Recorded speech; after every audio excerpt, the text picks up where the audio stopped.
Here inside the rest terrace lies the hidden tombs of the two Qing Dynasty princesses. One passed away at the age of 9, the other at only 4. Neither lived to grow up. So, what does the exterior of a Qing princess tomb look like? Let's take a closer look. Hello everyone, I am here in Yi County, Hebei province at the Western Qing Tombs. Behind me stands a royal princess tomb from the Qing Dynasty, one of the very few located outside Beijing. Take a look at the walls here. They are painted the Imperial red, so often used in royal architecture. A clear sign that the tomb's occupants held special status. But notice the roof tiles. Instead of the golden or green tiles seen on higher-ranking mausoleums, these are plain gray. According to the strict hierarchy of China's feudal system, the independent tombs of Imperial women followed this rule. If a princess died before reaching adulthood, her tomb was covered with gray tiles. In some cases, if the child was a little older, green tiles might be used. Since both of the princesses buried here passed away before the age of 10, their tomb was given the lowest grade of roofing, the gray tiles of the Imperial burial system. This royal tomb is still under strict protection today. At the very front stands a palace-style gate, flanked on either side by Manchu-style side house. These were once used to prepare offerings such as milk, chairs, and small pastries, all meant for the departed princesses. Even now, the site remains heavily guarded. State-paid caretakers are stationed here, and one of them keeps a large dog for security.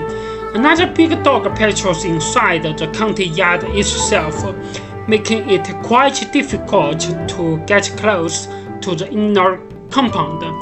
From the satellite view, you can clearly see the layout. Just behind the main gate stands the offering hall, but the hall is ruined. And further back lies the burial mound of the two princesses. If we look in from outside the walls, and since I'm fairly tall, the camera can actually catch the top of the orange-colored mound. Based on reference photos available online, the tomb mound looks exactly like this, a bright orange mound resting above a square platform. Beneath that platform lies the underground palace, the final resting place of the two princesses, what Chinese tradition calls the Digong, or underground burial chamber.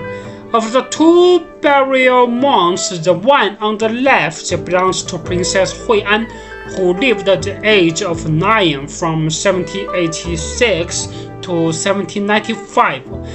The mound on the right is for her younger sister, Princess Huimin, who lived only 4 short years, from 1811 to 1815.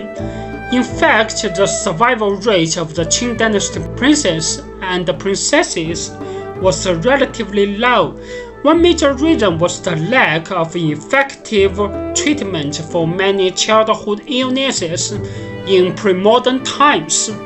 But another factor was deliberate to prevent royal children from growing up spoiled or indulging in luxury.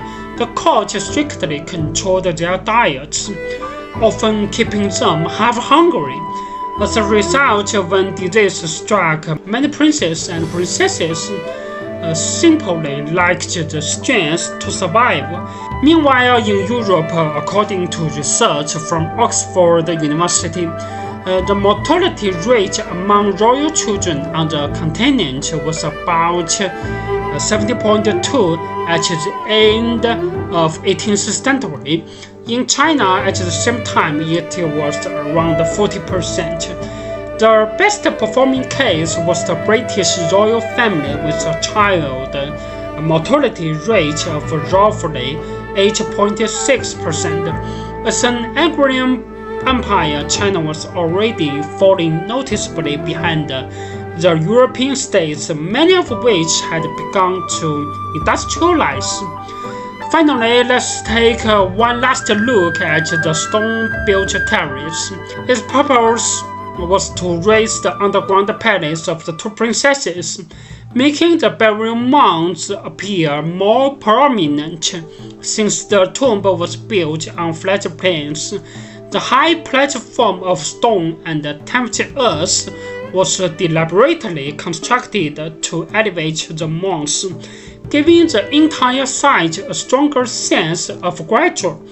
Alright, I'm Carl, a travel blogger exploring the heritage of China. Thanks for watching, and don't forget to follow my channel.